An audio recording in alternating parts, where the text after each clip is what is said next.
Anak-anak, sahabat pondok belajar, kali ini kita masuk ke materi yaitu tentang mengetahui apa itu menuntut ilmu. Kata ilmu berasal dari bahasa Arab yang berasal dari kata alimannya lamu ilmu, yang berarti mengetahui. Menuntut ilmu adalah suatu usaha yang dilakukan secara sadar untuk memperoleh pengetahuan dengan tujuan untuk mengubah seseorang dari tidak tahu menjadi tahu, mengubah perilaku ke arah yang lebih baik, sehingga seseorang tersebut memiliki kecakapan bukan hanya bersifat intelektual, melainkan juga yang bersifat sosial dan religius, karena pada dasarnya dengan memiliki ilmu menjadikan seseorang mendapatkan jalan untuk mendapatkan kebenaran. Anak-anak, berikut ini ayat Al-Quran tentang semangat menuntut ilmu dan mengamalkannya, yang artinya, wahai orang-orang yang beriman, apabila dikatakan kepadamu berilah kelapangan di dalam majelis-majelis, maka lapangkanlah, niscaya Allah akan memberi kelapangan untukmu. Dan apabila dikatakan berdirilah kamu, maka berdirilah, niscaya Allah akan mengangkat derajat orang-orang yang beriman di antaramu, dan orang-orang yang diberi ilmu beberapa derajat, dan Allah Maha teliti apa yang kamu kerjakan.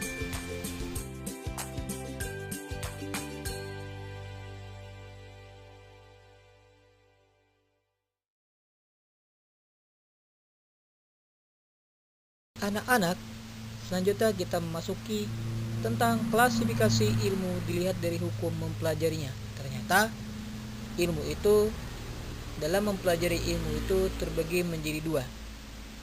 Yang pertama, ilmu fardu ain, dan yang kedua, ilmu fardu kifayah. Apa itu ilmu fardu ain? Ilmu fardu ain adalah merupakan ilmu yang wajib dipelajari oleh setiap muslim. Biasanya disebut dengan ilmu agama. Ada 3 unsur utama dari agama, yaitu akidah, syariah, dan akhlak. Seseorang yang memahami dasar-dasar Islam dan keesaan Allah Subhanahu wa taala, esensi dan sifat-sifatnya, tauhid, akan terhindar dari perilaku syirik. Seseorang yang mengerti dan memahami ilmu Al-Quran akan mudah baginya membaca Al-Quran sesuai dengan kaidah tajwid, memahami arti dan kandungan isinya.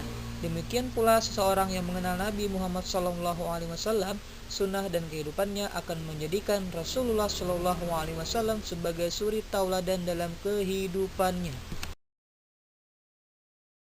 Yang kedua, apa itu ilmu fardu kifayah?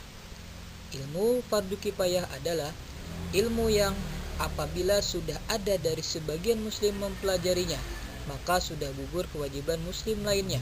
Di antaranya, ilmu yang dibutuhkan manusia untuk urusan dunia, yaitu ilmu yang merujuk pada ilmu-ilmu sains yang diperoleh melalui pengalaman, pengamatan, dan penelitian seperti kedokteran, fisika, kimia, biologi, astronomi, geografi, antropologi, sosiologi, matematika, pertanian, ekonomi, dan lain sebagainya.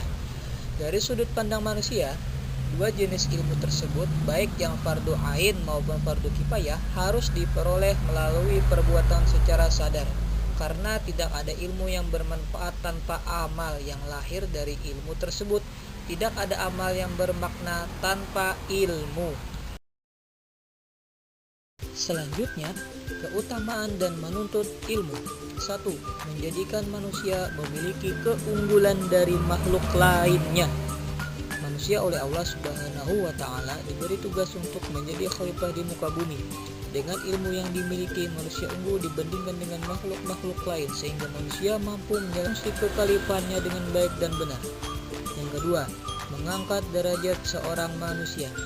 Ilmu dapat mengangkat pemiliknya menjadi orang-orang yang terhormat dan memiliki kedudukan.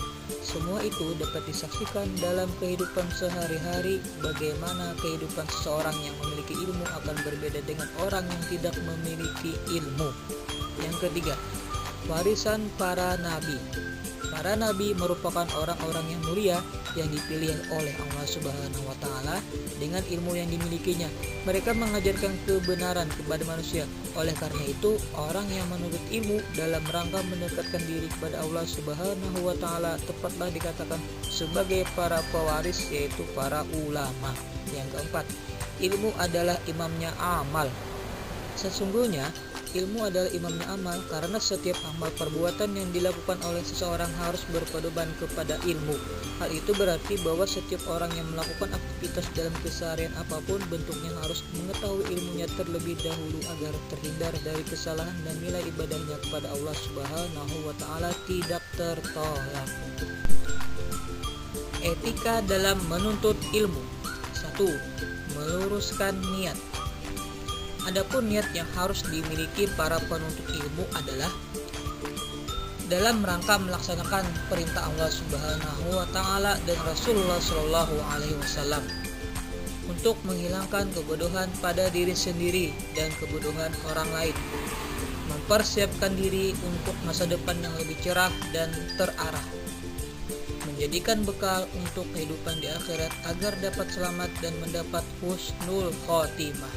Yang kedua, bersikap hormat terhadap guru. Setiap penuntut ilmu wajib memiliki rasa hormat terhadap guru. Guru merupakan seseorang yang memberikan ilmu yang dengan ilmunya ia menjadikan orang tersebut menjadi mulia, baik di kehidupan dunia maupun di akhirat. Salah satu cara untuk menghormati guru adalah dengan bersikap sopan dan santun serta memuliakannya, baik ketika masih hidup maupun sudah meninggal dunia. Dan yang ketiga, awali dan akhiri menuntut ilmu dengan berdoa kepada Allah Subhanahu wa taala. Berdoa kepada Allah Subhanahu wa taala setiap mengawali sesuatu yang baik terhadap dalam hal menuntut ilmu, setidaknya dengan membaca basmalah dan mengakhiri dengan membaca hamdalah. Rasulullah Shallallahu alaihi wasallam bersabda, "An Abi Hurairah radhiyallahu anhu qala, qala Rasulullah Shallallahu alaihi wasallam, kullu kalamin aw amrin dzibalin la yuftahu bi dzikrillahi fahuwa aqta." Yang artinya dari Abu Hurairah radhiyallahu anhu, dia berkata, Rasulullah Shallallahu alaihi wasallam bersabda, setiap perkataan atau perkara yang mempunyai nilai kebaikan tetapi tidak dibuka dengan menyebut nama Allah, maka terputus berkahnya. Hadis riwayat Ahmad. Anak-anak, selanjutnya kita memasuki materi tentang kiat-kiat dalam menuntut ilmu. 1. Penuhi etika dalam menuntut ilmu. Seorang yang menuntut ilmu harus meluruskan niat hanya karena Allah Subhanahu wa taala. Berdoa kepada Allah Subhanahu wa taala setiap memulai dan mengakhiri pembelajaran serta memuliakan guru. Jika ada sikap tidak menyukai guru atau menjoliminya, akan sulit menerima ilmu yang bermanfaat yang sudah diberikan guru. 2. Hindari perbuatan maksiat. 3. Mengamalkan ilmu yang sudah didapat. Mengajarkan ilmu yang sudah dikuasai kepada orang lain pada hakikatnya adalah memelihara ilmu tersebut supaya tidak hilang dan tetap ada dalam diri. Mengajarkan ilmu yang bermanfaat kepada orang lain merupakan salah satu bentuk amal jariah seorang muslim. Ilmu yang manfaat itu sendiri adalah ilmu yang diamalkan dan diajarkan pada orang lain. Dengan begitu pula berarti orang tersebut sudah memiliki andil mengatasi kebodohan. Yang keempat, memiliki semangat, kesungguhan dan tidak mudah putus asa. Yang kelima, mau mengajarkan kepada orang lain.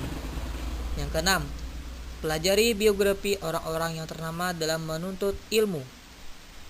Baca dan pelajari biografi para ulama dalam menuntut ilmu sehingga dapat mengetahui bagaimana perjuangan dan kesulitan mereka dalam menuntut ilmu. Dengan mempelajarinya diharapkan ada inspirasi bagi penuntut ilmu agar bersemangat dalam mencari ilmu. Hikmah menuntut ilmu. 1.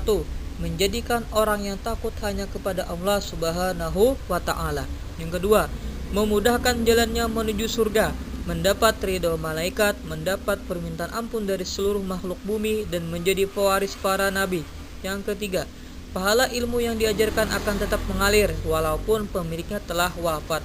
Sebagaimana Rasulullah Shallallahu alaihi wasallam telah bersabda, An Abi Hurairah radhiyallahu anhu anna Rasulullah Shallallahu alaihi wasallam qala idza mata banu Adam antaqa'a amalu illa min salasin shadaqatin jariyah aw ilmin yuntafa'u bihi aw waladin shalih yad'ulah. Rawahu Muslim. Artinya, dari sahabat Abu Hurairah radhiyallahu anhu dari Rasulullah shallallahu alaihi wasallam bersabda, apabila anak Adam manusia meninggal dunia, maka terputuslah amalnya kecuali amal dari 3 ini. 1. Sedekah jariah. 2. Ilmu yang bermanfaat. Dan anak yang soleh yang mendoakannya. Hadis riwayat Muslim.